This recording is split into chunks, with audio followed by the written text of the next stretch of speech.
nos fala sobre o amor. E aqui Deus mostra para a sua igreja, para a minha vida e para a sua vida, a respeito do amor. Ela começa dizendo: estava na casa de meu pai, procurando a quem ama minha alma, e não o achei. Então eu fui procurar ele pela cidade, pelas ruas, para ver se eu o encontrava. Aqui é a igreja de Cristo, somos eu e você. Quando nós começamos a entender os projetos e os propósitos de Deus para com as nossas vidas, nós começamos a buscar a sua presença.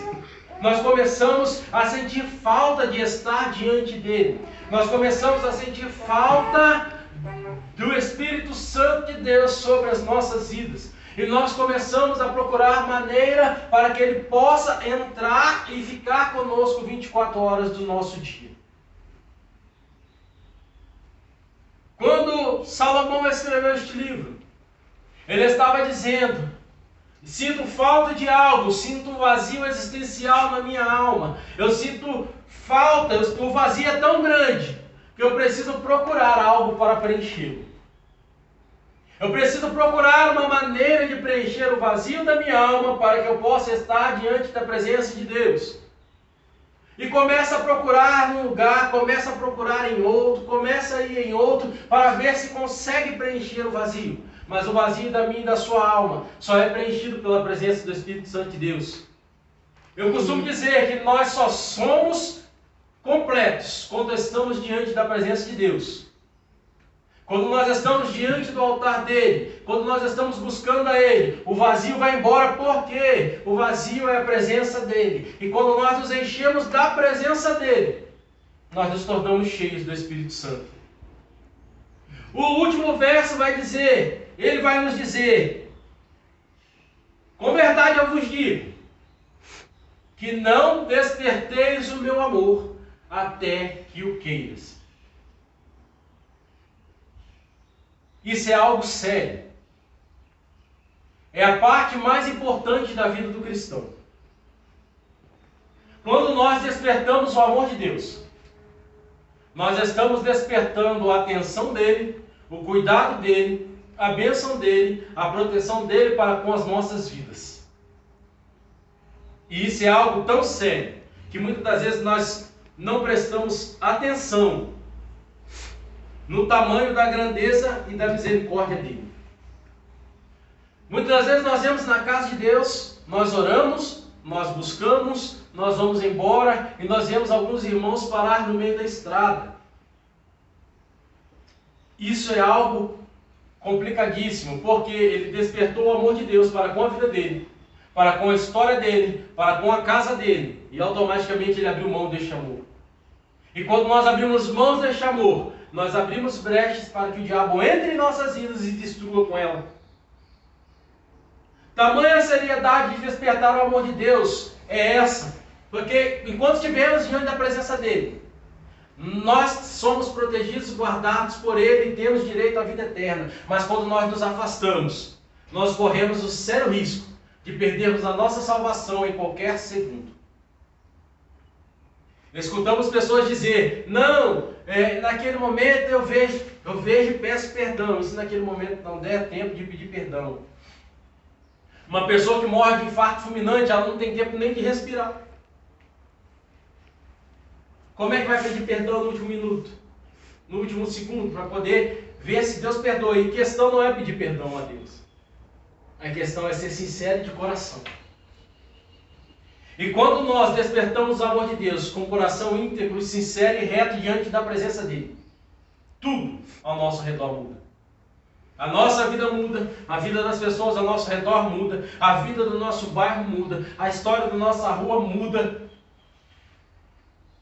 Tudo muda, porque a presença de Deus está sobre nós, sobre a nossa casa. Automaticamente, todo o ambiente é transformado. E quando ele fala: não desperteis meu amor, até que o queiras, ele está dizendo para mim e para você: quando despertar meu amor, que seja verdadeiro, que seja íntegro, que seja fiel, que seja reto, que caminhe diante de mim e deixa realmente eu fazer. Por que ele fala isso? Porque ele já deixou escrito para mim e para você: no mundo tereis aflições. E é nas horas das aflições, na hora da angústia, na hora da decepção, na hora da desilusão, na hora que somos caluniados, afrontados, deixados de lado, perseguidos, que nós demonstramos o nosso amor para com Deus. Nós não demonstramos o nosso amor para com Deus quando nós estamos na casa dele. Nós não demonstramos nosso amor para com Deus quando nós estamos reunidos no culto adorando a Ele. Não, nós demonstramos nosso amor por Ele é quando nós passamos pelo sofrimento. Porque na hora do sofrimento é a hora da decisão de segui-lo ou de deixá-lo. Tem a passagem mais pregada da Bíblia. Fala quando Abraão levou Isaac para o sacrifício. Fala que nós temos que sacrificar aquilo que Deus dá. É lindo o seu texto, o seu contexto. Mas na prática é dolorosa. Porque quando você fala de sacrifício, você fala de abrir mão de algo que lhe custa. Abrir mão de algo que lhe custa, que lhe tem valor, que lhe é precioso, é a coisa mais difícil do mundo. Abraão teve que abrir mão de Sara e de Isaac. E a própria história nos conta isso. Porque quando ele falou com Sara que ia fazer um sacrifício, e quando ela descobriu que o sacrifício era o filho dela, ela foi embora para uma cidade totalmente diferente. E ele ficou em outra.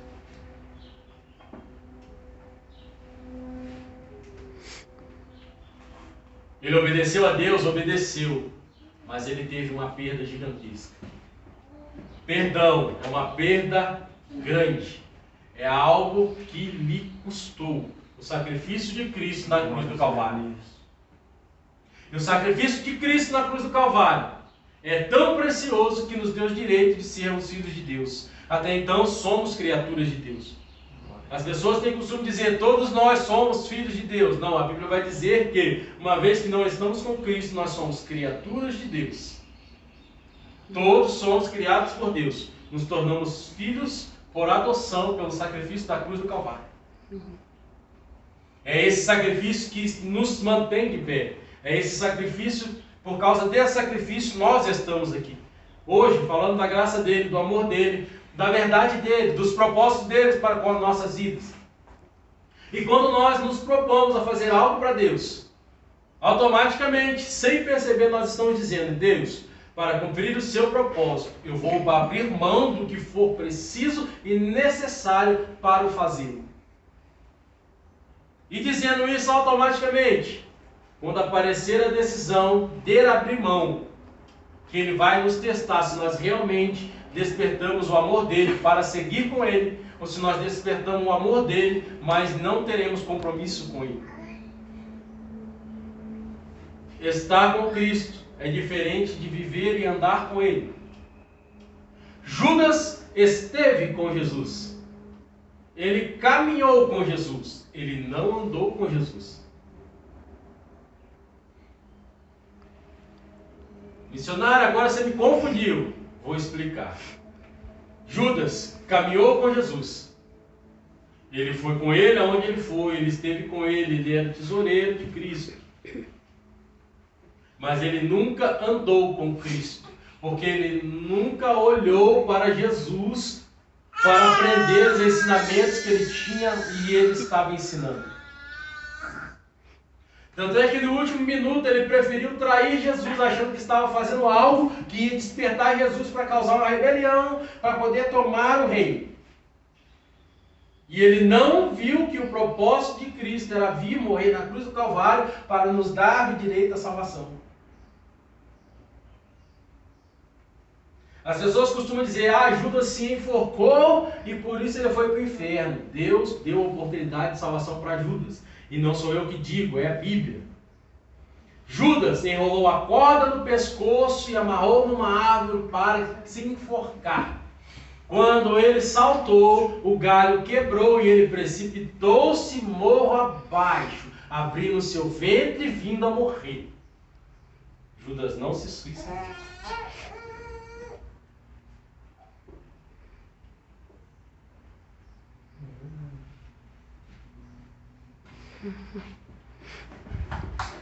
Até para ele Deus deu o direito à salvação. Por que Deus deu o direito à salvação dele? Porque ele tinha que participar do plano de Cristo. Próprio Jesus falou para ele: Judas, está certo que um teria que me trair, mas não tinha necessidade de ser você. Mas o que tem que se fazer, filho, faça logo. E aqui eu vejo algo lindo do amor de Deus para com a minha e com a sua vida. Ele veio no mundo sabendo tudo que ele sofreria, para que nós pudéssemos estar aqui hoje, falando do seu amor, seguindo a ele, servindo a ele e tendo direito à vida eterna. Será que nós passaríamos pela cruz do Calvário, sendo chicoteados, esbufetados, tendo que carregar uma cruz que não é nossa, sendo escarnecido por aqueles que nós abençoamos, ajudamos, abraçamos, curamos e transformamos, e lá em cima na cruz ainda gritar: Pai, perdoe-os, porque não sabem o que fazem.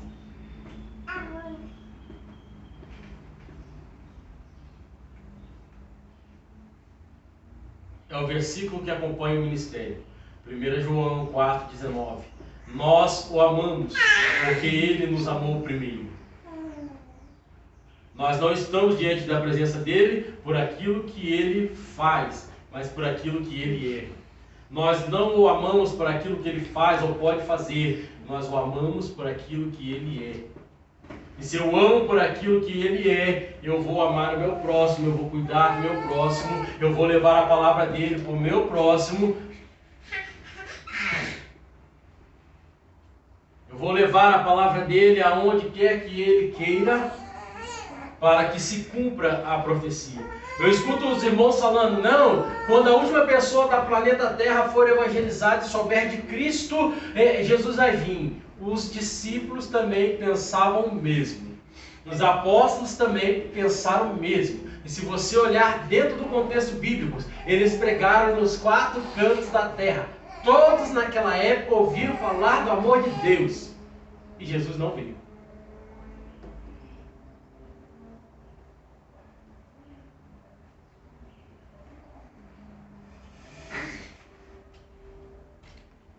Jesus não voltou.